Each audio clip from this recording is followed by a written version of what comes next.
Article 18 of Indian constitution எதை பற்றி பேசுதுன்னா abolition of titles. So ஒரு ஹையரார்கி கொடுக்குற டைட்டில்ஸை வந்து யூஸ் பண்ணக்கூடாது அப்படிங்கிறதா இதோட கான்செப்ட்டு. அது எந்த மாதிரியான டைட்டில்ஸ் அப்படின்னா மகாராஜா, திவான் இந்த மாதிரி சொல்கிற டைட்டிலை தான் மென்ஷன் பண்ணுறாங்க. மற்ற டைட்டில்ஸை சொல்லலை. எக்ஸப்ட் மிலிட்ரி அண்ட் அகடமிக் டைட்டிலை வந்து பார்த்திங்கன்னா நம்ம யூஸ் பண்ணிக்கலாம். ப்ளஸ் வந்து பார்த்திங்கன்னா சிட்டிசன் ஃபாரின்ல இருந்தும் எந்த மாதிரியான டைட்டில்ஸ் ரிசீவ் பண்ணக்கூடாது.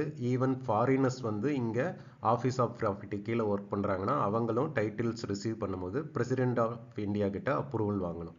இது ரிலேட்டடாக ஒரு முக்கியமான கேஸ் என்னென்னா Balaji Raghavan versus union of India 1995.